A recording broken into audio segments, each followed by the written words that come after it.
Mana daun pepayanya? Nggak ada yang pahit. Daun pepayanya hilang.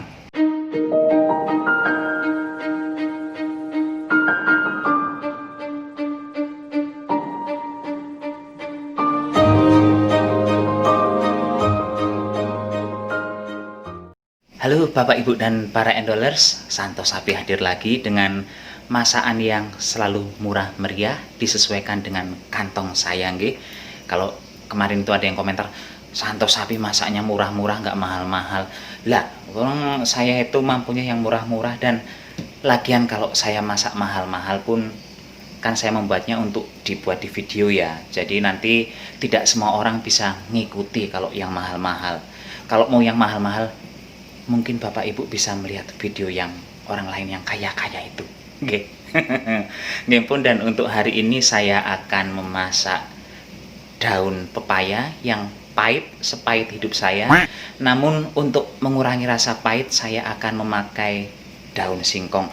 Ini bukan resep saya sebenarnya, ini resep tetangga sebelah rumah yang bilang katanya, masak daun pepaya itu supaya tidak pahit, gunakan saja daun singkong. Nggih pun, makanya hari ini saya akan mempraktekannya apakah betul menggunakan daun singkong akan mengurangi rasa pahit dari daun pepaya ini. Nggih pun, sekarang OTW capcus, cus, cus. Ini saya masak daun pepaya dulu ya. Saya masukkan sedikit soda kue supaya proses memasaknya lebih cepat sedikit dan warnanya tetap hijau. Ini daun pepaya dan daun singkong. Ini daun pepaya dan daun singkongnya yang tua dulu ya, yang saya masukkan. Tuh, daun pepaya. Ini daun singkong, tak tahu daun singkong apa nih, lebar-lebar, mungkin daun singkong karet ya. Ini yang tua dulu saya masukkan, nanti yang mudahan belakangan ya, 1-2 menit sebelum diangkat baru yang muda saya masukkan. Selain daun pepaya dan daun singkong yang sekarang saya rebus, saya juga sudah menyediakan ini kecap manis, kecap asin. Di sebelah sini ada cabai, ini cabai rawit, cabai merah lumayan banyak saya menggunakannya. Bawang putih ada 4 siung, bawang merah tapi kecil-kecil ada 8 atau 9 siung. Berikutnya ada daun salam 2 lembar, tomat 1 biji, lengkuas, batang serai, kemudian ada ikan asin. Ikan asinnya bagusan menggunakan ikan asin yang kecil-kecil itulah ya, jangan yang kebesaran. Ini kebesaran tapi saya punyanya ini, ya udah ini aja. Di belakangnya ada gula pasir, ada garam, dan ada lada. Kalau Bapak Ibu mau menggunakan penyedap silahkan gunakan saja, nggak masalah. Sekarang kita OTW ewes-ewes menuju ke kompor lagi ya. Kayaknya udah mateng ini daun pepayanya. Ini sudah hampir mateng yang daun-daunan tua. Sekarang daun mudanya dimasukkan. Daun mudanya yang ini pahit, beda dengan daun muda yang lain. Ini udah matang, langsung saja diangkat. Matikan kompor. Ini langsung disiram dengan air dingin ya, karena kalau nggak disiram aja akan melonyot jadi kematangan. Dan sekarang saya akan langsung ngirisi semua bahan ya. Ini bahannya tidak ada yang diulek, semua diiris. Bawang putih juga saya iris ya. Ini saya iris lembut bawang putihnya. Kemudian cabenya ini akan saya iris serong agak besar-besar sedikit biar nampak. Ini cabai rawitnya juga diiris. Ini cabai rawitnya saya menggunakan banyak karena cabai rawitnya muda. Karena di Batam lagi mahal harga cabai, makanya cabai muda pun dipetik-petik supaya bisa dijual. Sekilonya cabai rawit yang hijau ini yang biasa buat makan bakwan mendoan itu 80.000 sekarang ya. Motong tomatnya terserah ya, sesuai selera saja, mau besar mau kecil monggo. Kalau untuk ini digeprek saja serai. Dan lengkuas ini sebenarnya juga digeprek tapi keras, jadi ini saya iris, tak usah digeprek-geprek. Terakhir ini daun singkong dan daun pepaya yang sudah saya rebus tadi ya. Kayaknya tadi banyak banget, ternyata setelah direbus jadinya saibrit. Ini susah lagi dibedakan mana daun singkong dan mana daun pepaya. Udah mirip-mirip semua hijaunya. Oh ya, saya lupa menyebutkan terasi. Saya sebenarnya di masakan ini juga membutuhkan terasi, sedikit aja, nggak banyak-banyak. Sekelingking saya nih, satu ruas kelingking saya ini. Sekarang kita langsung OTW ewes-ewes saja. Saya masukkan minyak goreng sekitar 3 sendok makan. Sekarang saya masukkan bawang putih.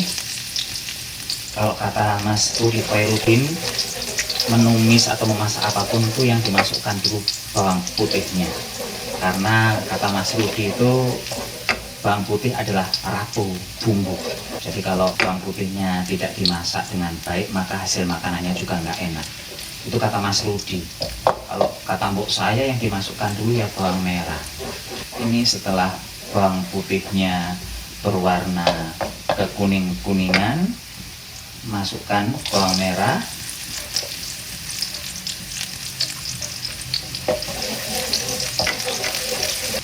Masukkan daun salam. Terasi saya masukkan sekarang ya, belum puas karena saya terasinya itu menggunakan terasi yang mentah, jadi ini sekaligus kayak menggoreng terasinya. Berikutnya cabai saya masukkan, begitu juga dengan serai. Ini dimasak hingga cabai merahnya layu ya, biar nggak langu. Masukkan tomat setelah cabainya layu.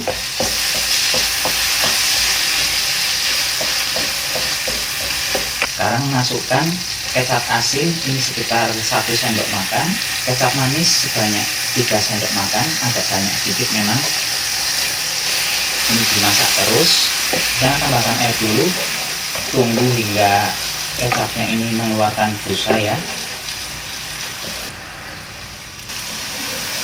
Tambahkan sedikit gula pasir. Garam belum saya masukkan dulu ya, karena saya akan menggunakan ikan asin. Ikan asinnya saya belum tahu tingkat keasinannya seperti apa kalau udah dicampurkan dengan masakan.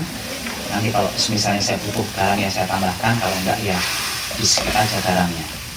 Ini dibiarkan mendidih dulu, jangan tambahkan yang lain-lain. Masukkan ikan asin. Ikan asinnya ini sudah saya goreng ya, bukan ikan asin yang mentah. Ini sudah digoreng. Ini masak ini tuh yang lama sebenarnya cuma merebus daun-daunannya itu. Kalau proses memasak yang lainnya sih cepat banget. Ini nggak sampai 10 menit harusnya udah matang. Dan aromanya sekarang sudah enak banget ini. Bau dari rempah-rempah kayak lengkuas dan serainya itu bikin enak. Ketambah aroma dari ikan asinnya ini, endol. Sekarang saya masukkan daun singkong dan daun pepayanya.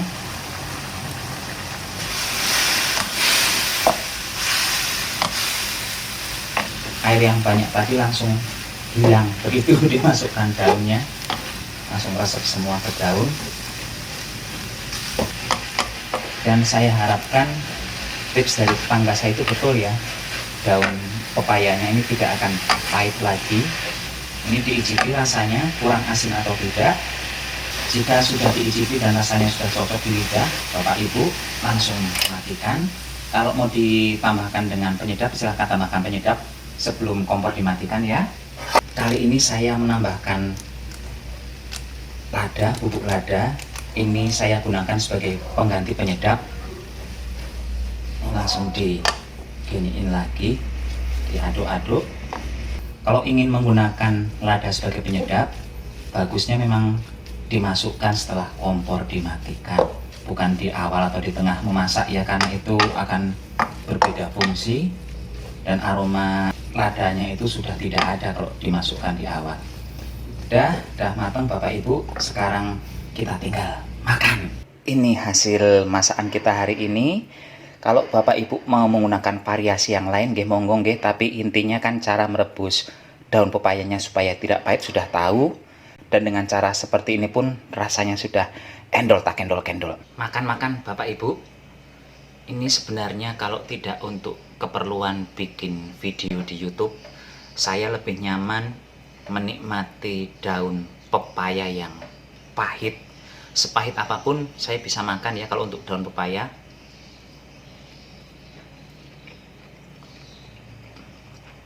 gurih, enak. Tapi kok yang kemakan cuman daun singkongnya ya dari tadi.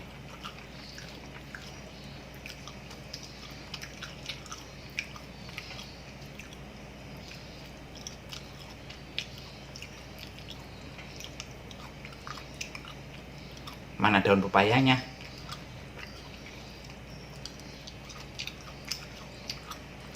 Nggak ada yang pahit, daun pepayanya hilang.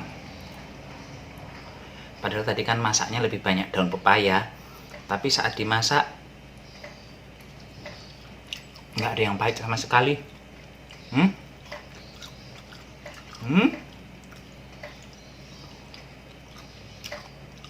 Ternyata daun pepayanya jadi nggak pahit sama sekali. Ini makanya udah nggak bisa dibedakan lagi mana daun pepaya daun singkong, karena rasanya jadi sama, kayak jadi daun singkong semua.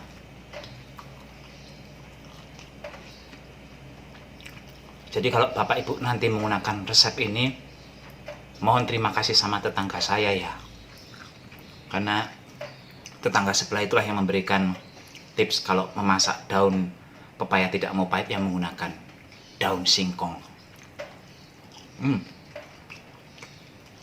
Ini juaranya, ikan asin. Daripada suruh makan sate, enak makan ini.